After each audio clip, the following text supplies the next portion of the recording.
오늘부터 우리 한 6주간 우리 하나님의 이름에 대한 이야기를 나눕니다. 어떻게 이것을 좀 시작할까 고민을 했었는데 갑자기 영화 한 편이 떠올랐습니다. 바로 이건데요. 지금으로부터 한 20년 전이죠. 보여주시죠. 여러분 이 영화 기억하십니까? 아카데미상 7개 부분 상을 받고 이 당시에 이 케빈 코스트너라는 저 배우 리즈 시절에 저 미모에 반해서 한국에서도 굉장히 많은 인기를 끌었던 그 영화입니다. 이 영화의 내용은 뭐 여러분 기억나시는지 모르겠지만 이제 북군에 있는 이 중위 이제 장교죠. 장교가 한 외딴 그 인디언 지역 마을에 가서 그들과 함께 버성겨 사는 뭐 이런 이야기인데요. 이 영화가 유명해진 이유 중에 하나가 뭐냐면 여기에 나타난 희한한 이름들 때문이었습니다. 다음 이름을 보시면요. 여기서 이제 이름을 이제 한 명씩 한 명씩 인디안 부족 안에 있는 것을 붙여줬는데 저기 늑대와 추물이라는 그 이름은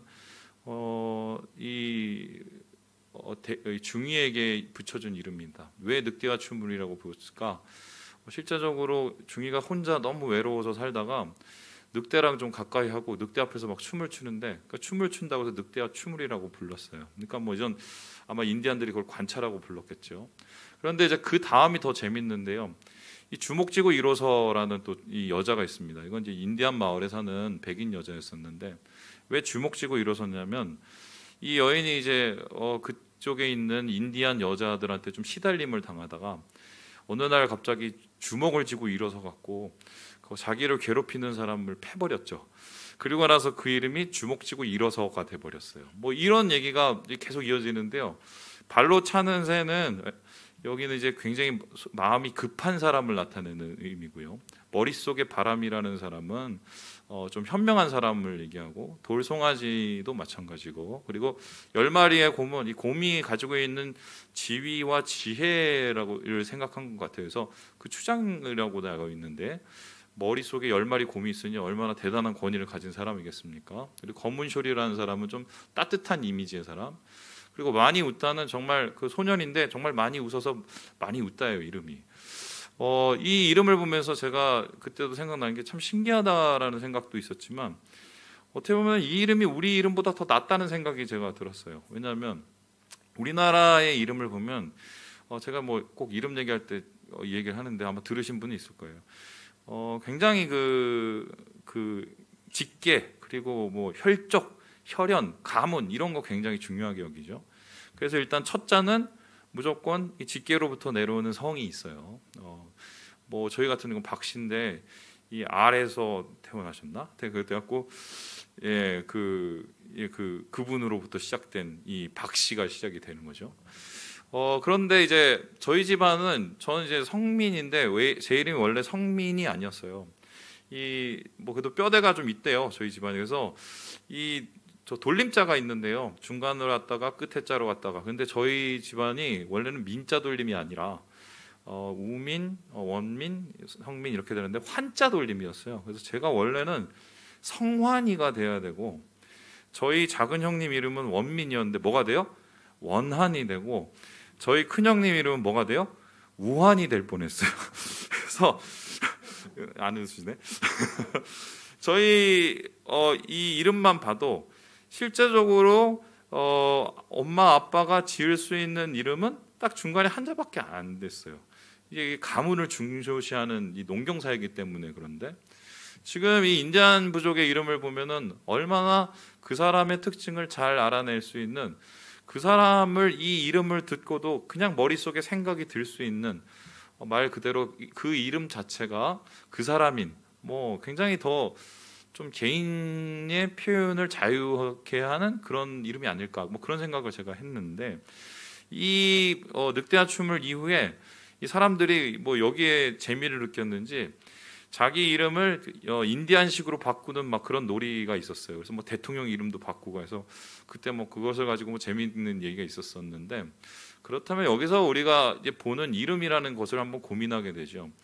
제가 이 영화를 보면서 좀 느꼈던 것 중에 하나가 이 중위의 변화였어요. 이 중위가 원래는 어떤 사람이었냐면 전쟁 영웅으로 알려져 있지만 전쟁 영웅이 아니라 자살하려는 사람이었어요. 너무 이 전투가 오래되고 거기에 의미를 못 찾으니까 아유 나 모르겠다 죽겠다 이러면서 적진을 향해서 아무것도 안 들고 갔는데 그게 사람들 눈에는 너무 용맹하게 보여서 소위 말해서 그거를 영웅 칭호를 받고 또 거기서 승리를 거두고 그것 때문에 진급도 한. 근데 사실은 영웅 뒤에 가려진 굉장히 허무한 인생이었거든요.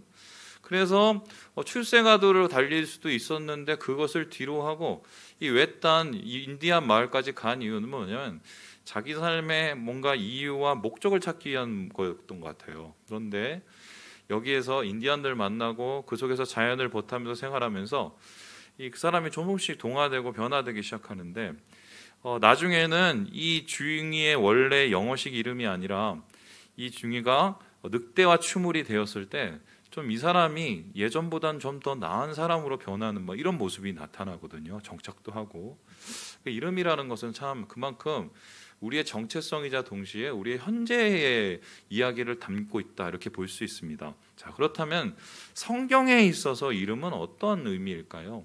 그리고 그 성경에 나타난 이름 중에 하나님의 이름을 우리는 어떻게 대해야 될까? 여기에 대해서 문희근 목사님이 이렇게 이야기를 하고 있습니다. 우리 같이 한번 읽어보죠. 시작. 이름은 대상을 정의하고 규명한다. 그 대상의 이미지를 결정하는 가장 커다란 잣대가 되는 것이다. 성경에 선포된 하나님의 이름 역시 그분의 속성과 성품, 능력과 행하신 일들이 담겨 있다. 또한 다양한 사건과 상황, 환경과 관련된 하나님의 마음과 뜻이 들어있다. 하나님의 이름만으로도 그분의 지위와 권위를 느끼게 된다. 성경도 역시 이름 안에는 그 사람의 의미, 그 사람 자체가 들어있다고 생각을 합니다.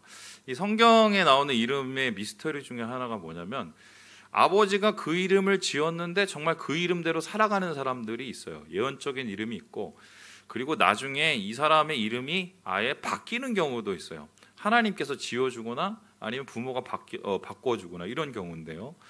뭐 예를 들어서 우리가 아는 아브람 같은 경우도 원래는 아브람에서 아브라함이 됐죠. 근데 아브람에서 아브라함이 됐다는 게 중요한 게 아니라 그 사람의 인생이 아브라함이 되면서 아브람의 인생은 사라지고 아브라함의 인생이 되거든요. 그렇다면은 하나님의 이름을 우리는 어떻게 알아야 되고 우리가 어떻게 생각해야 될까 했었을 때 하나님의 이름 역시 하나님이 어떤 분인가 그리고 하나님이 어떤 성품을 가지신 분인가 하나님은 어떤 일을 하시는 분인가를 그 속에서 다 품고 있기 마련입니다. 그렇다면 진짜 하나님의 이름은 무엇일까요? 다음 그림을 한번 보여주시죠. 이게 하나님의 이름입니다. 이거를 영어로 바꾸면 YHWH예요. 이게 그냥 자음입니다. 그래서 이거를 어떻게 읽어야 될지 아직도 모릅니다. 그냥 YHWH예요.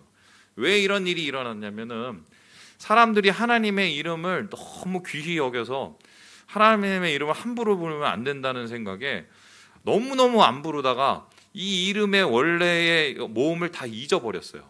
그래서 그냥 하나님의 이름 오늘날 따지면 YHWH밖에 안 남았는데 그럼 목사님 여호와는 뭡니까? 질문할 수 있죠.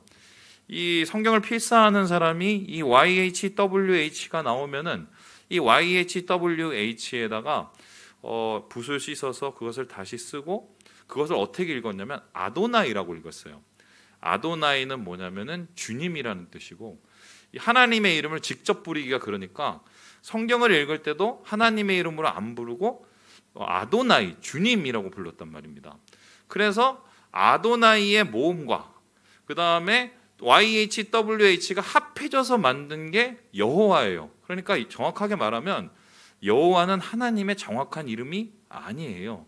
그래서 많은 구약학자들은 이 하나님의 원래 이름이 야훼가 아닐까라고 이것을 상상해 보긴 하는데 대다수의 학자들이 이에 동의를 하지만 사실 그 이름이 이미 소실됐기 때문에 이것을 명확하게 하나님의 이름이다 말하기에는 참 애매한 부분이 많이 있단 말입니다. 자, 그렇다면은 이 YHWH는 도대체 어떤 이름인가? 이 이름은 도대체 누가 지어줬냐? 저는 박성민이라고 지은 게 그 성자가 환히 빛날 성자예요. 그래서 아마 우리 어머니 아버지가 뭐 환히 빛나라 이렇게 해서 제가 지금 조명을 받고 있는지 모르겠는데 뭐 그런 마음, 그러니까 어머니 아버지가 보통 지어주죠. 저희 요셉이는 왜 요셉이라고 지었냐면 원래 그 요셉이의 이름이 우리 장인어른이 지어주신 건데, 이 장인어른이 미국에 우리가 갔으니 지금으로 따지면 미국이 그때는 이제 애굽이니까 애굽의 총리가 된 요셉처럼 아들이 잘 되라 이런 의미에서 이제 요셉이라고 지어줬어요. 근데 그러면 하나님은 이름은 도대체 누가 지어줍니까? 하나님이 아버지가 있어요, 없어요? 하나님 아버지 아시는 분, 하나님 아버지 아신다고 얘기하신 분은 다 그 이단이죠. 하나님 어머니 아시는 분, 이런 사람들도 다 이단입니다. 하나님은 어머니도 없고 아버지도 없어요. 왜냐하면 하나님은 누구로부터 태어난 사람이 아니기 때문이에요. 그러면은 그 이야기가 바로 이 이름에 있고, 뿐만 아니라 이 이름을 지어줄 수 있는 사람은 하나님이 스스로 자기 이름을 지었어요. 그렇다면은 이 이름은 누구를 위한 거냐면 우리 한 명 한 명에게 하나님이 자기를 설명하기 위해서 지어준 이름이거든요. 그래서 YHWH의 진짜 그 속의 의미는 바로 이것입니다. 우리 함께 14절 출애굽기 말씀을 읽어보겠습니다. 시작. 하나님이 모세에게 이르시되 나는 스스로 있는 자이니라. 또 이르시되 너는 이스라엘 자손에게 이같이 이르기를 스스로 있는 자가 나를 너희에게 보내셨다 하라. 뭐라고요? 하나님의 이름이요? 나는 스스로 있는 자. 자, 주먹쥐고 이로써 비슷하죠? 하나님의 이름 나는 스스로 있는 자예요. 그래서 I am who I am 이렇게 생각을 하고 있는데, 그래서 그 모임을 야훼라고 생각을 합니다. 그러면 왜 하나님이 자신의 이름을 스스로 우리에게 밝히시기를, 이름이 없는데 왜 설명을 나는 스스로 있는 자라고 얘기를 하셨을까? 이 생각을 해보면 당연해요. 왜냐하면 나는 스스로 있다는 것은 세상에서 딱 한 분만 존재할 수밖에 없어요. 우리는 아버지로부터 존재하고 또 우리의 아버지는 아버지로부터 존재하고 누군가로부터 계속 태어났죠. 그러니까 우리는 한마디로 누군가로부터 태어난 창조된 사람들이에요. 근데 하나님은 나는 스스로 있다는 그 말씀 속에서 뭐예요? 맨 처음에 창조하신 분을 뜻하는 것이고, 그 창조하신 분이 영원 전부터 영원까지 있는 변함없는 전능하신 분이라는 것을 뜻합니다. 그래서 이 나는 스스로 있는 자라는 그 안에는 영원한 하나님, 전능한 하나님, 그리고 신실한 하나님의 이름이 다 속속이 들어있는데요. 이러한 이 YHWH 속에서 하나님이 계속적으로 뭘 하냐면, 그러니까 니들은 나를 믿으라고 얘기를 해요. 세상의 모든 신은 사람들이 만든 신인데, 세상의 모든 우상은 사람들이 만든 우상인데, 니들이 살고 있었던 그 이집트에도 그 모든 신들이 사람들이 만든 신인데, 난 그런 신이 아니라 세상에 제일 처음으로 있었고 지금도 있고 앞으로도 있을 존재니 나만 믿으라. 하나님이신 하나이신 하나님을 설명하기 위한 가장 구체적인 방법이었죠. 이 YHWH를 좀 더 설명하자면 너무 길어져서 여기까지만 할게요. 제가 아마 앞으로 한 6주 동안 이 얘기를 조금 더 할 수 있겠지만, 어쨌든 하나님은 스스로를 영원하신 하나님 YHWH라고 얘기를 하셨다. 자, 그런데 문제는요, 하나님이 YHWH 야훼라고 해봅시다. 야훼라는 이름을 그냥 한마디로 알고 너희는 나를 이렇게 알아, 이렇게 불러라고 하지 않으셨어요. 사람들이 그 이름을 그냥 아는 게 아니라 삶 속에서 경험해 간단 말입니다. 아브라함은 아브라함이 만난 하나님을 경험했고, 이삭은 이삭이 만난 하나님을 경험했고, 또 모세는 모세가 만난 하나님을 경험을 했어요. 그러면 사람들은 어떻게 하냐면 하나님의 이름에다가 자기가 경험한 하나님의 별명을 이렇게 갖다 붙이기 시작합니다. 그래서 이 성경을 보면요, 여호와 이레, 뭐 여호와 엘로이, 또 여호와 샴마, 뭐 이런 얘기가 있는데, 그게 하나님의 이름이 아니라 정확하게 따지면 YHWH인데 내가 경험한 YHWH를 갖다 붙이는 거예요. 그래서 여호와 이레 하면 준비하시는 하나님, 뭐 여호와 라파 하면 치료하시는 하나님, 그 사람이 YHWH를 치료하는, 그리고 나를 보시고 나를 아시는 하나님으로 겪었기 때문에 하나님의 별명이 붙어버리게 되는 거죠. 그래서 오늘 저희는 이런 하나님의 별명, 그들이 경험했던 하나님의 이름을 우리가 6주 동안 살펴보려고 하는데, 제가 어떤 하나님의 이름을 우리 성도들과 나눌까 하다가 제일 먼저 마음에 들어온 말씀이 바로 야훼, 여호와 엘로히라는 말씀이었습니다. 이 여호와 엘로히라는 말씀, 우리 13절의 말씀, 13절 같이 한번 읽어보겠습니다. 13절입니다. 시작.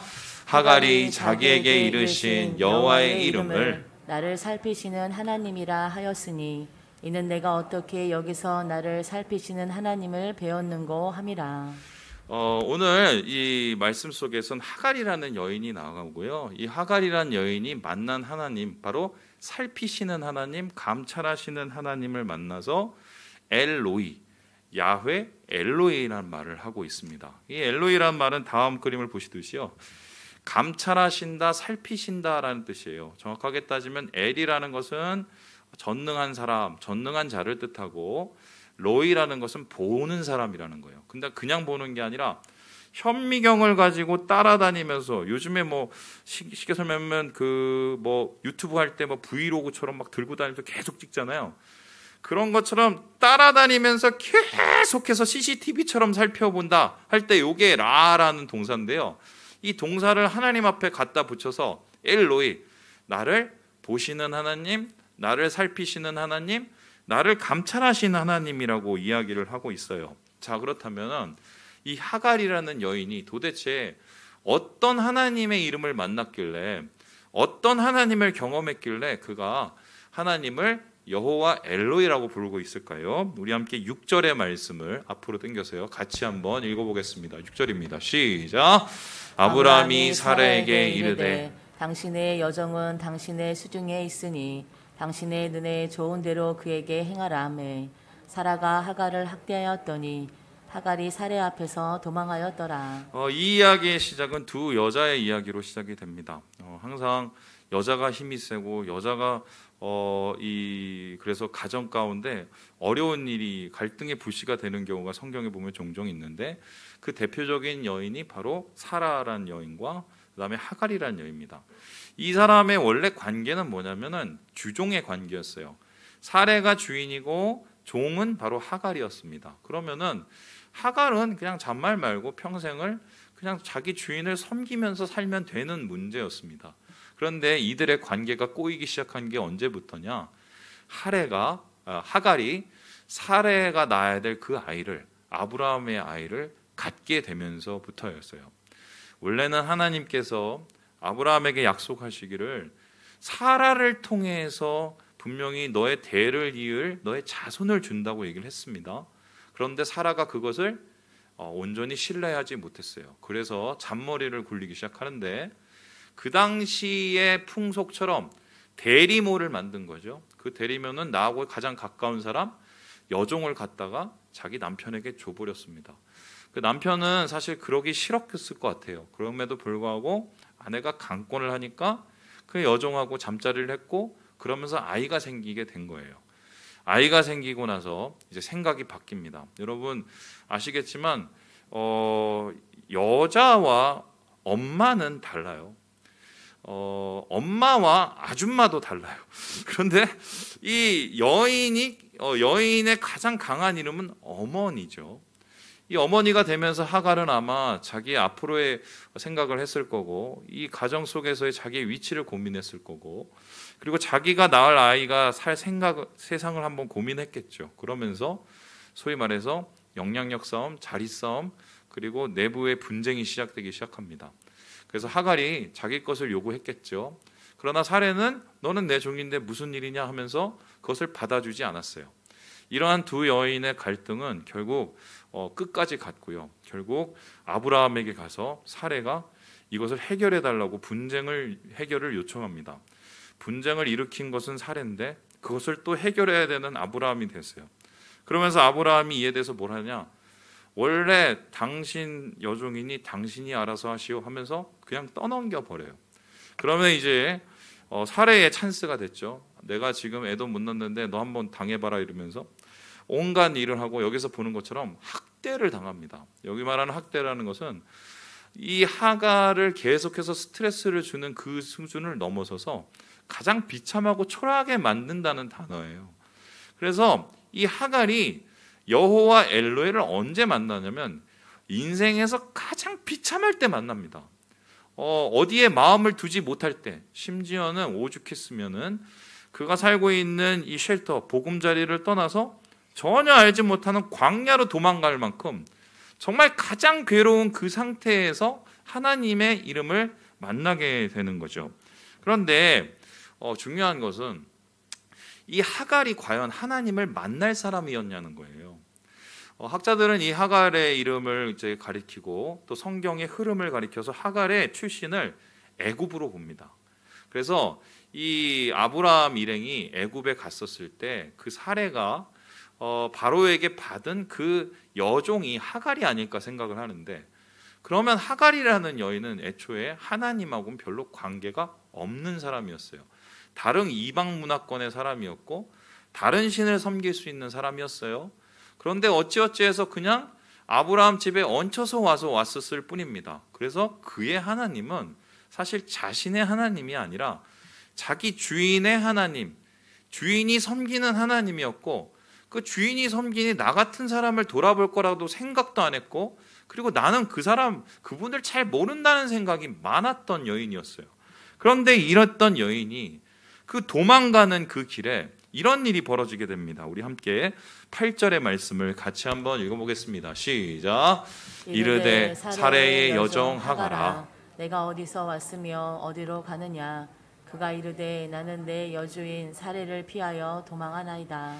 갑자기 도망가는 길에 한 우물 곁에 머물렀는데 그 우물에서 한 존재를 만납니다. 그 존재가 누군지를 모르는데 아마 이 여호와의 사자라고 얘기를 하고요.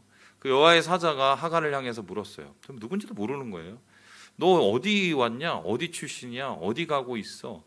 그에게 그의 정체를 물어보고 앞으로의 미래를 물어보죠. 이에 대해서 이 하갈은 아무 할 말이 없었어요. 왜냐하면 앞으로 뭐 해야 될지도 모르고, 그리고 자기가 진짜 어디 사람인지도 모르는 헷갈리는 상황이거든요. 이러한 상황에서 하나님이라면 이 여인을 어떻게 대했을까? 뭐 예를 들어서 만일에 하나님이 이 사레의 편이라면 네가 잘못한 거야. 너 그딴 식으로 살지 마. 이렇게 얘기를 하던가. 아니면은 이 하갈이라는 여인이 정말 하나님하고 아무 상관이 없으니까 너 어차피 나랑 상관이 없잖아. 뭐 네가 갈 길 가라고 아주 외면하던가. 그럴 수 있는 상황이었어요. 그런데 어떻게 보면 하갈하고는 좀 거리가 있고 멀리 있는 이 하나님이라는 존재가 지금 이 하갈에게 이렇게 이야기를 합니다. 우리 함께 11절의 말씀을 같이 한번 읽어보겠습니다. 시작. 여호와의 사자가 또 그에게 이르되 내가 임신하였은즉 아들을 낳으리니 그 이름을 이스마엘이라 하라. 이는 여호와께서 내 고통을 들으셨음이니라. 하나님께서 그를 향해서 자기의 상황을 어떻게 표현하시냐면 나는 너의 고통을 뭐예요? 듣고 있다라고 얘기를 했어요. 하갈의 하나님은 멀리 있는 하나님이라고 생각을 했어요. 이 세상을 창조하신 나는 스스로 있는 하나님이, 나는 스스로 있는 자가 뭐 있는지 없는지도 잘 모르겠지만 그러한 분이 나와 가까이 하고 나의 삶을 알고 내 이름을 알고 나의 고통을 안다는 것은 상상조차도 못했습니다. 이거는 사실은 사례조차도 경험하지 못하던 일이었어요. 그런데 하나님께서는 대뜸 이렇게 학대 속에서 고통받고 있는 한 여인, 그것도 이방 여인을 찾아와서 하시는 말씀이 내가 너 알아. 내가 네 고통을 알아. 이러면서 자기를 소개하고 계시는 거예요. 그래서 나를 감찰하신다는 그 하나님 여호와 엘로히는 어떤 하나님이냐? 나를 아시는 하나님이에요. 내가 가장 힘들고 어려운 그때 나를 아실 뿐만 아니라 내가 답답하고 가장 괴로울 때 나의 마음을 세상 사람들이 하나도 다 몰라줘도, 심지어는 세상 사람들이 아는 게 싫어서 그것을 감추고 다니며 다른 가면을 쓰고 다니는 그때에 하나님이 하갈과 같은 우리의 인생에 오셔서 여호와 엘로히, 내가 너 알아. 너무 잘 알지. 너의 인생 너무 잘 알지. 너의 상황을 너무 잘 알지. 너의 고통을 내가 너무 잘 알지 라고 하나님께서 자기 자신을 밝히고 있어요. 그래서 여호와 엘로이, 이 하갈이 만난 여호와 엘로이를 시편에 있는 기자는 이렇게 찬양을 하고 있습니다. 우리 같이 한번 읽어보도록 하겠습니다. 11편입니다. 시작. 여호와께서는 그의 성전에 계시고 여호와의 보좌는 하늘에 있으며 그의 눈이 인생을 통촉하시고 그의 안목이 그들을 감찰하시도다. 항상 우리가 생각하는 갈등 중에 하나는 이거죠. 하나님은 지금 어디 계실까요? 특별히 어렵고 괴롭고 힘든 상황 속에서 우리는 그러한 멀리 계시는 하나님, 혹은 안 계시는 하나님, 있어도 있는 둥 마는 둥 하나님을 우리가 경험하면 정말 마음이 답답하게 됩니다. 아마 시인도 그런 어려움 속에 있던 것 같죠. 바로 하갈이 어렸던 그 학대 가운데 있었던 그 고통일 수도 있겠죠. 그런데 시인은 그런 어려운 상황에서 무엇을 봅니까? 하나님은 저 보좌에 있는 것처럼 생각을 하고, 하나님은 이 땅이 아니라 저 하늘에 있는 것처럼 생각을 했는데, 그 하나님이 그 보좌에서, 그 땅에서 뭐예요?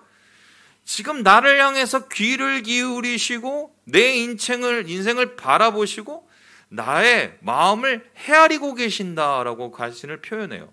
그래서 이 시편 11편 4절에 하나님은 바로 하갈이 경험했던 야훼 엘로이, 여호와 엘로이 하나님, 나를 아시는 하나님, 나를 보시는 하나님, 나를 들으시는 하나님, 그리고 이 하나님은 나를 도우시고 나의 길을 알게 해주시는 하나님이라는 것을 알 수 있다는 것입니다. 그래서 이러한 하나님을 만난다는 것, 이러한 여호와 엘로이 하나님을 만난다는 것은 이런 의미인데요. 우리 김경선 목사님 이렇게 얘기를 해요. 우리 같이 한번 읽어보죠. 시작. 우리가 하나님을 만난다는 것은 무엇일까? 우리 인생에 개입하지 않는 기계적인 하나님을 만나는 것이 아니다. 우리가 만나는 하나님은 영원한 하나님인 동시에 우리 인생 안에 직접 개입하시고 거룩한 속성으로 인간의 모든 어두움과 더러움을 씻겨내시는 인격적인 하나님이시다. 그분은 이 땅에 오셔서 역사와 생명의 주관자가 되셨다. 여러분, 그 한때 그 유럽의 19세기 때 이상한 하나님에 대한 생각이 돌았습니다. 그 생각이 뭐냐면 이신론이었어요. 그 이신론이 뭐냐면 이해 이자, 논리 이자에다가 신자예요. 그러니까 이 신이 뭐냐? 하나님은 계시는데 저기 멀리서 그냥 세상을 기계처럼 돌리고 계시는 하나님, 이렇게 생각하던 때가 있어요. 그렇게 대표적으로 믿었던 사람이 존 뉴턴, 그 만유인력의 법칙을 만든 그 뉴턴이 하나님 믿는 사람이 아니라 우리하고는 좀 다른 하나님을 믿었던 사람이에요. 그런데 그러한 이신론하고 우리가 믿는 하나님의 가장 큰 차이가 뭐냐? 우리는 하나님을 인격적으로 만난다는 거예요. 인격적으로 만나는 이유는 무엇입니까? 마치 하갈을 찾아오신 하나님께서 우리의 인생에 찾아오시고 우리의 마음 가운데 말을 거시고 우리의 고통 속에서 주의 빛을 밝히시기 때문에 우리는 그러한 야훼 엘로이, 여호와 엘로이의 하나님을 우리의 삶 속에서 만나게 되는 거죠. 그래서 진짜 예수를 믿는다는 것은 뭐냐?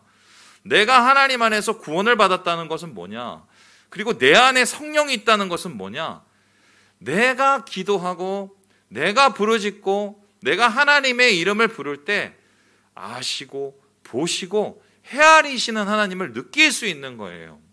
그냥 이 성경에 나오는 그런 이 문자적인 하나님이 아니라 이 활자가 내 삶 속에서 꿈틀꿈틀대고 이 아브라함과 하갈과 이 성경의 위인들에게 행하신 그 하나님이 똑같이 내 삶 속에서 좌정하시고 역사하시고 도우신다는 것을 안다는 게 그게 바로 구원받은 사람의 특징입니다. 바로 여호와 엘로이 하나님이기 때문이에요. 그래서 이 여호와 엘로이 하나님은 오늘 우리에게 이렇게 얘기를 하고 계시는데요. 우리 함께 예레미야서 29장 말씀을 같이 한번 읽어보겠습니다. 시작. 너희가 내게 부르짖으며 내게 와서 기도하면 내가 너희들의 기도를 들을 것이요. 왜 하나님께서 들어주시겠습니까? 여호와 엘로이시기 때문이에요. 감찰하시는 하나님이기 때문이에요. 심지어는 하나님하고 멀리 있다고 생각하는 그 하갈을 만나주신 분이에요. 하나님은 사례를 만난 게 아니라 하갈을 만드셨어요. 그래서 가장 고통 속에 있는 그의 마음을 다시 만져주시고 헤아려 주시고 그의 고통을 이길 수 있는 힘을 하나님께서 부어주시거든요. 예, 마지막으로 그림 한 장 볼까요? 이것이 아마 이 하갈이 머물렀던 부엘라 헤로이가 아닌가 하는 추정이 되는 곳이에요. 부엘라 헤로이라는 뜻은 어떤 뜻이냐면요, 바로 나를 감찰하시는 하나님의 이 셈이란 뜻이에요. 여러분, 이곳에서 띄워주시죠. 그는 하나님을 부르짖었어요. 만났어요. 이 강가. 저는 이 강가를 보면서 생각나는 게 제 인생에서 있었습니다. 제가 2000년이었죠. 그 겨울에 제가 가끔씩 얘기를 하는데 제 인생에서 뭘 해야 될지 몰라서 하던 거 다 망하고 안 되고, 그래서 진짜 답답한 마음에 중국에 갔다가 뭐 그곳 사역 다 마치고 집에 오는데 그 배 안에서, 단둥에서 이 인천으로 하는 배 안에서 하루를 지내면서 정말 답답한 마음에 제가 갔던 그 칠흑 같은 밤을 전 기억을 하거든요. 그때 제가 딱 올라갔더니 가판에서 막 바람이 불고 막 폭풍우가 쳐오는데 제가 그 비를 다 얻어 맞으면서 물었어요. 하나님, 계시죠? 저 앞으로 어떻게 살아야 돼요? 하나님, 저는 앞으로 제 삶을 어떻게 바라봐야 돼요? 그 막막함 가운데 어떻게 몰라서 폭풍우에 치는 바다를 보면서 막 우는데 이게 눈물인지 아니면 빗물인지 아니면 땀물인지도 모르면서 제가 그때 그 한 몇 시간을 울면서 기도하는, 아마 그때가 생각이 자꾸 나더라고요. 여러분도 아마 그러한 부엘라 헤로이가 있을 거예요. 근데 그 부엘라 헤로이는 내 인생에서 가장 낮은 곳이고 가장 쓴물이 있는 곳일 수 있지만 바로 하나님과 함께 다시 일어설 수 있는 부르짖는 자의 셈이요, 감찰하시는 자의 셈이다. 여러분, 이런 하나님을 오늘 만났으면 좋겠어요. 그래서 오늘 우리가 하나님 함께 주의 이름을 부르면서 야훼 엘로이, 여호와 엘로이란 이 이름을 불러가면서 하나님, 나를 보시는 하나님을 믿습니다. 나를 아는 하나님을 믿습니다. 나를 헤아리시는 하나님을 믿습니다. 우리가 믿으면서 나아갈 때 우리를 만지시고 길을 열어주시는 주님을 경험하는 우리 모든 형제자매들 되시길 주님의 이름으로 축원합니다. 기도